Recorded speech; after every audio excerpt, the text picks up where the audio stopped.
আসসালামু আলাইকুম প্রিয় সরকারি চাকরি প্রার্থী ভাই বোনেরা, আজকে একটা নতুন সরকারি চাকরি সার্কুলার নিয়ে আসলাম। আর আজকে এটি হলো বাংলাদেশ নৌবাহিনী বেসামরিক নিয়োগ।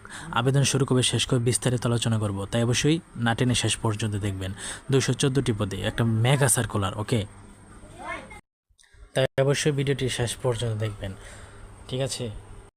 1 নম্বর, কম্পিউটার অপারেটর একজনকে নিবে। কোনো স্বীকৃত বিশ্ববিদ্যালয় হতে বিজ্ঞান বিভাগে স্নাতক বা সমানের ডিগ্রি এবং কম্পিউটারের মুদ্রাক্ষরে প্রতি মিনিটে বাংলায় 25 শব্দ, ইংরেজি 30 শব্দের গতিসহ আপনার অভিজ্ঞতা থাকতে হবে। 2 নম্বর, জুনিয়র সায়েন্টিফিক অ্যাসিস্ট্যান্ট কোনো 3জনকে নেবে। কোনো স্বীকৃত বিশ্ববিদ্যালয় হতে পদার্থবিদ্যা বা রসায়নবিদ্যা অনন্য দ্বিতীয় শ্রেণী বা সমানের সিজিপিএ সহ স্নাতক বা সমানের ডিগ্রি।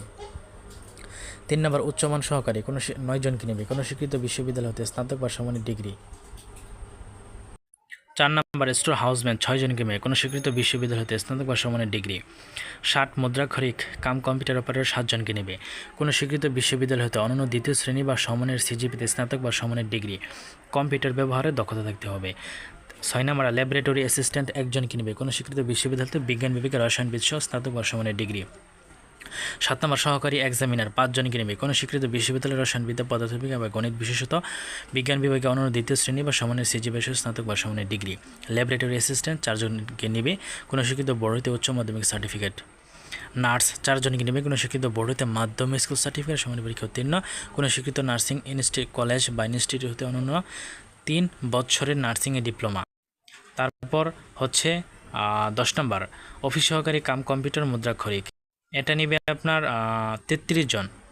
কোনো স্বীকৃত বোর্ড হইতে অনন্য দ্বিতীয় বিভাগ আর সমানের জিপিএতে উচ্চ মাধ্যমিক সার্টিফিকেট বা সমানের পরীক্ষা উত্তীর্ণ, কম্পিউটার ব্যবহারে দক্ষতা থাকতে হবে। 11 নম্বর, স্টোরম্যান 27জনকে মেয়ে। কোনো স্বীকৃত বোর্ড হইতে উচ্চ মাধ্যমিক সার্টিফিকেট বা সমানের পরীক্ষা উত্তীর্ণ, ওকে? এরপর আপনার নেবে জুনিয়র টাইম কিপার একজনকে নেবে। কোনো স্বীকৃত বোর্ড হইতে উচ্চ মাধ্যমিক সার্টিফিকেট বা সমানের পরীক্ষা উত্তীর্ণ। টেলিফোন অপারেটর একজনকে নেবে। প্রুফ রাইড রিডার একজনকে নেবে। তারপর আপনার নেবে হচ্ছে তারপর 15 নম্বর, ল্যাবরেটরি অ্যাটেন্ডেন্ট একজনকে নেবে। কোনো স্বীকৃত বোর্ড হইতে বিজ্ঞান বিভাগে মাধ্যমিক স্কুল সার্টিফিকেট বা সমানের পরীক্ষা উত্তীর্ণ। তারপর ট্রেসার 4জনকে নেবে। কোনো স্বীকৃত বোর্ড হইতে মাধ্যমিক স্কুল সার্টিফিকেট উত্তীর্ণ। আয়া একজনকে নেবে। এমটি ক্লিনার 4জনকে নেবে। ফায়ারম্যান 5জনকে নেবে। অফিস সহায়ক সবচেয়ে বেশি 25জনকে নেবে। কোনো স্বীকৃত বোর্ড হইতে মাধ্যমিক স্কুল সার্টিফিকেট বা এসএসসি পরীক্ষা উত্তীর্ণ। 21 নম্বর, লস্করে নেবে আপনার হচ্ছে 2জনকে। বাবুর্চি 6জনকে নেবে। ওয়ার্ড বয় 3জনকে নেবে, 8ম শ্রেণী পাস। ফিল্ড হেলথ ওয়ার্কার একজনকে নেবে। গার্ডেনার 11জনকে নেবে। অধ্যক্ষ শ্রমিক 38জনকে নেবে। 8ম শ্রেণী বা জুনিয়র স্কুল সার্টিফিকেট বা সমানের পরীক্ষা উত্তীর্ণ, মানে জেএসসি পাস। খাকরব 6জনকে নেবে। নিরাপত্তা প্রহরী 2জনকে নেবে। কবলার 9জনকে। ওয়াসারম্যান 1জনকে নেবে। আবেদন ফর্ম পূরণ ও পরীক্ষা অংশগ্রহণের নিয়মিত শর্তাবলী। প্রার্থীর বয়স 30 জুন 2026 থেকে 18 থেকে 32 বছরের মধ্যে হতে হবে, ঠিক আছে? তারপর সশস্ত্র বাহিনী অথবা সরকারি চাকরি থেকে বহিষ্কৃত হলে আবেদন করা যাবে না। প্রার্থীর জাতীয় পরিচয়পত্র তথ্য যথা প্রার্থীর নাম, জন্ম তারিখ, পিতামাতা কাগজপত্র মানে উল্লেখিত তথ্য আবশ্যক। মৌখিক পরীক্ষার সময় কী কাগজপত্র লাগবে? সকল শিক্ষাগত যোগ্যতার মূল কপি প্রদর্শন করতে হবে, 1 কপি সত্যায়িত লাগবে, ঠিক আছে? অ্যাপ্লিকেশন ফর্ম লাগবে। তারপর বাসিন্দার চারিত্রিক সনদপত্র, নাগরিকত্ব সনদপত্র এগুলো লাগবে। তারপর আপনার ছবি লাগবে। তারপর আপনার মা বাবার আইডি কার্ডের মানে সত্যায়িত ফটোকপি লাগবে, এগুলো লাগবে আর কি।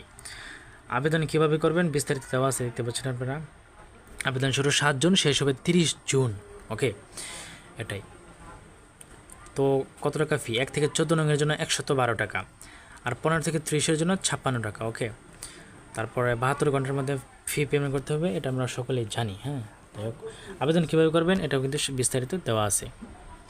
আচ্ছা, আরেকটা গুরুত্বপূর্ণ প্রশ্ন, এটা কিন্তু চট্টগ্রাম ও খুলনা বিভাগে আপনাদের মানে পোস্টিং হবে, আর আবেদন করতে পারে সারা দেশ থেকে, কিন্তু পোস্টিং হবে চট্টগ্রাম ও খুলনাতে, হ্যাঁ? আচ্ছা, তো এটাই ছিল আজকের নিয়োগটা। আপনাদের কেমন লাগলো অবশ্যই কমেন্টে জানাবেন। আমি কিন্তু কোনো ভুয়া সার্কুলার প্রকাশ করি না, তাই অবশ্যই সাবস্ক্রাইব করে রাখতে পারেন, তাদের সাপোর্ট দরকার, ওকে?